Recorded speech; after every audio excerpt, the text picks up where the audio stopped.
so foolish, trying to wait around for me. I be at the crib, you know I held it down for you. You doing your thing with your girls and I respect it, cause you know I'll always be at.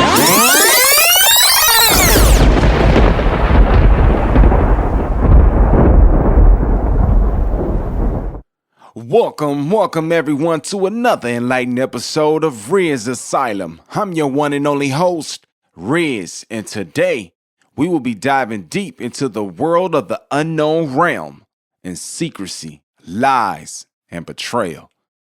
You see, we all place trust in our family, friends, partners, in our relationships, and our colleagues. But it's really essential to remain vigilant. Remember, even those closest to us can have ulterior motives, believe it or not. Understand who you're dealing with and learn how to deal with them, but also pay attention to the lesson in progress. Yes, trust. Trust is a topic that shapes our lives in the corporate world, our friendships, and our relationships. We're unpacking a crucial component of our interactions, trust.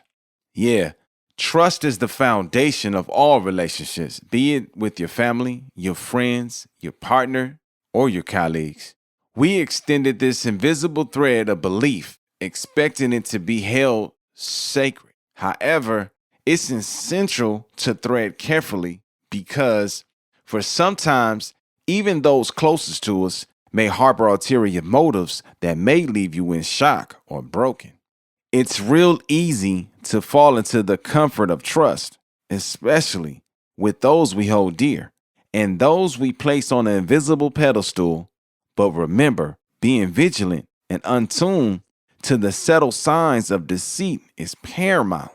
Now, trust should be mutual, transparent, and unbroken. Yet, you see here in the reality world, it's often tested and sadly betrayed. Sometimes you got to figure out how you're going to come back from someone lying to you or someone betraying you by cheating on you or leaking information that's supposed to be between you two. The secrecy, discovering secrets about your partner. Maybe your partner been stepping out on you many times and you discover it. So it's a lot of ways to go at it. See, betrayal is the ultimate form that can really shatter a person. And sometimes they don't know how to come back from it. So as we navigate through this journey, let's reflect on our experiences. Learn to discern the genuine form, the deceitful, and cultivate relationships that are truly trustworthy. I don't want you to be blind to the signs. And let's explore how we can build and maintain trust in a world filled with uncertainties. You're now rocking with DJ Rizz on the RizzAsylum.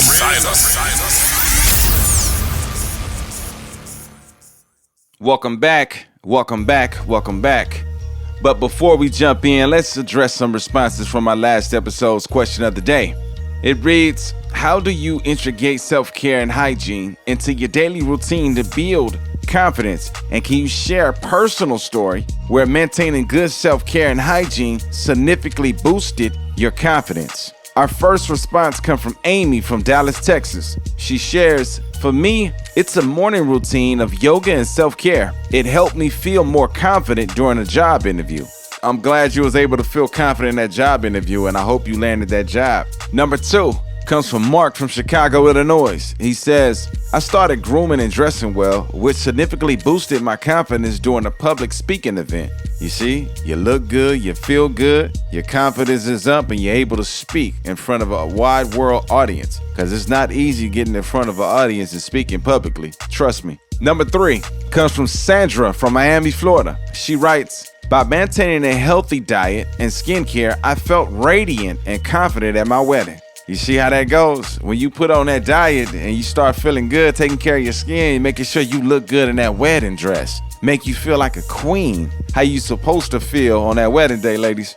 All right, number 4 comes from Ray from San Francisco. He tells us, daily meditation and maintaining cleanliness made me more self-assured during my college presentation. That's good to hear. You was able to get in that college presentation once you start meditation to be able to focus your mind and concentrate on the things that you want to say when you standing in front of a public. Good job, man. I love the stories that y'all all shared. Now it's time to move along. We're going to get into the topic, secrecy and lies.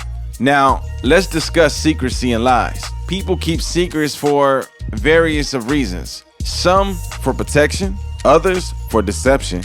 But why do some spill them so easily? And lies, they start as small fabrications, but maintaining them, that's a whole different ball game, requiring layer upon layer of deception. Now, the top 2 reasons why people keep secrets is number 1, to protect someone's feelings or avoid causing harm.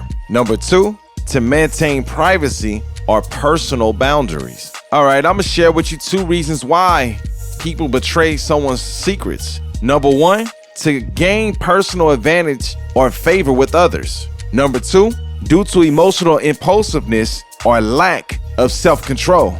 Now, here are 3 reasons why people tell lies. Number 1, to avoid facing consequences or punishment. Number 2, to enhance their image or impress others. Number 3, to protect themselves or someone else from harm or discomfort. All right, now it's time we explore betrayal. It's a bitter pill to swallow, seeing loved ones play both sides, especially when we're eager to believe in them. How can we recognize the signs and guard our trust? Now, here's 3 reasons why loved ones play both sides.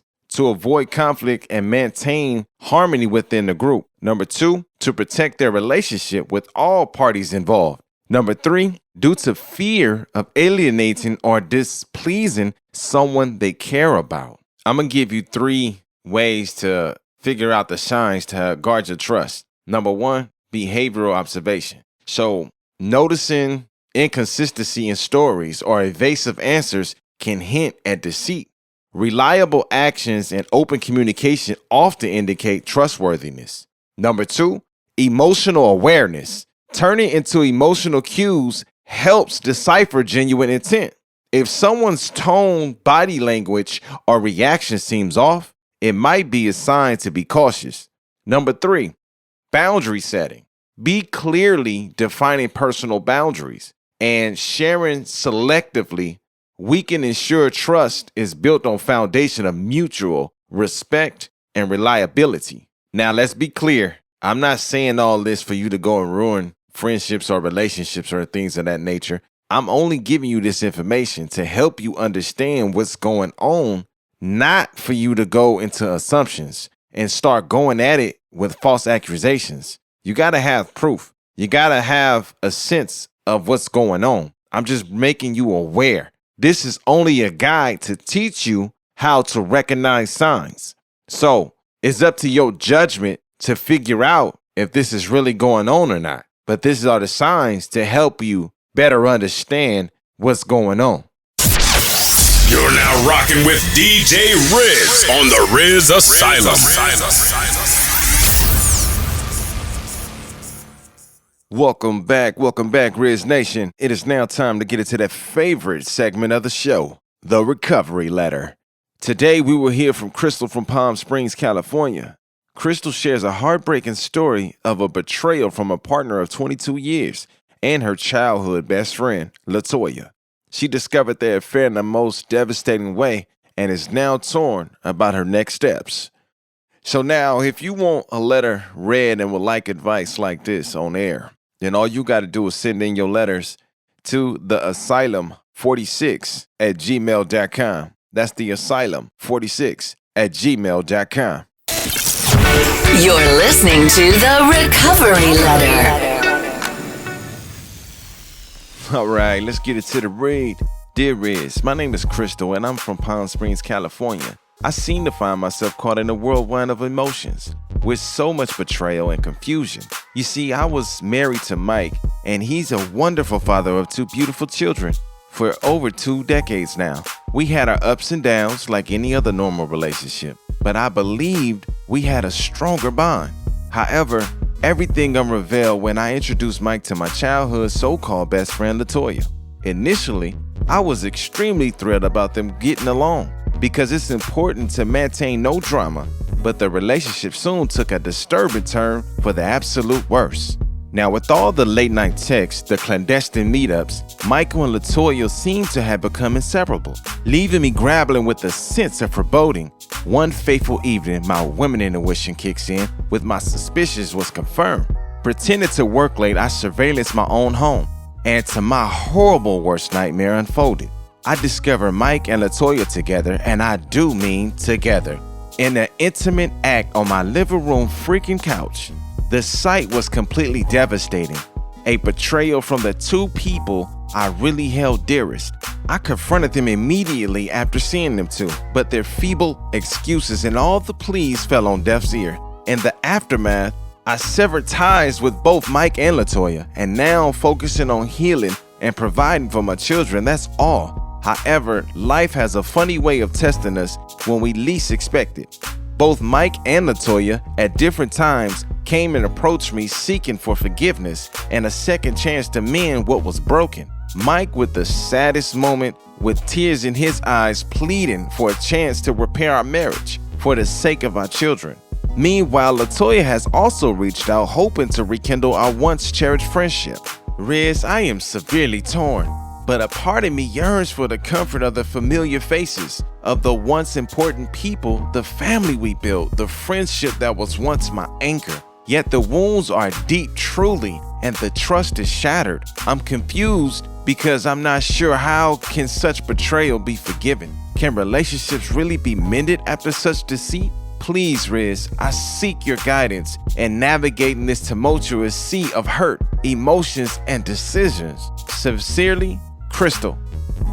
Man, it's a tough situation here. You know, it's crazy because when we collide the worlds of our friends and our mates, you never really know what one is thinking. You never really know if they feeling each other because they try to keep that secret from you. You never really know that, so you really have to be careful who you bring into your world, who you want into your mate. So I'm genuinely sorry to hear about the heartbreak and especially the all-out betrayal you've experienced. It's a tough situation for anyone to face. I can only imagine the pain and the confusion you must be feeling. See, it's the bond of marriage and friendship are horrifically scarred. It's devastating when the ones we trust the most break them completely. So firstly, it's highly important for you to prioritize your own healing and definitely your well-being. Before making any decisions about Michael and LaToya, you should really consider what's best for you and your children emotionally, mentally, and physically. I need you to surround yourself with support, whether it's other friends if you may have any other friends, family, or even a counselor to actually help you process your emotions and thoughts. Now, regarding Mike, let me see. Maybe rebuilding a marriage after infidelity is a long process and challenging journey. It truly requires genuine remorse, serious commitment to change, plus rebuilding trust from the person who committed the betrayal. It's crucial to assess whether or not Michael is really genuinely sorry and is locked and ready, willing to do anything necessary to make it work. You know, also, couple therapy can actually be a great beneficial space for you to access open communication, along with rebuilding trust if you truly decide to explore reconciliation. Now, as for LaToya, the absolute road of forgiveness is a personal choice. However, often a gradual process. I want you to reflect on whether this friendship really adds some value, real value into your life. It can truly withstand the breach of trust. Now, you know, sometimes the healthiest choice we need to allow ourselves to move forward, cultivate new positive relationships. Lastly, remember that you hold the power in making decisions that align with your values and needs. Take your time, listen to your instincts, and prioritize your peace of mind and happiness. I do wish you strength, clarity, and healing on this journey. You decide whether or not if you want them two to be back in your life. You deserve happiness and fulfillment. and I hope you find the path that leads you there. You have my warmest regards. Best of luck to you, Crystal. You're now rocking with DJ Rizz on the RizzAsylum.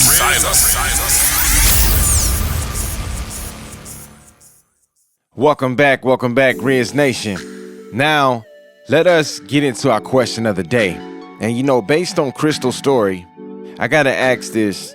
Have you faced a similar betrayal, and how did you cope? Again, have you faced a similar betrayal, and how did you cope? I'm looking forward to seeing you guys' responses right here on our YouTube channel, RizzAsylum 1450. You can drop it in the comment section below using the hashtag #RecoveryBetrayal. Also use the same hashtag #RecoveryBetrayal on the IG and the Twitter at RizzAsylum 1450. I'll be waiting and looking forward to seeing you guys' responses. Now, let's get into our final thoughts. Summing up, we've uncovered the shadowy realms of secrecy, lies, and betrayal today. It's a reminder to be vigilant, recognize the signs, and prioritize our well-being. Now, remember to leave your comments, follow, share, and join us at the same times next week for more insights. For our season 2 only, we will be on every Monday and Fridays at 10 a.m. So until then, this is Rizz signing off from RizzAsylum. Stay enlightened, stay vigilant, and always stay true to yourself. See you next week.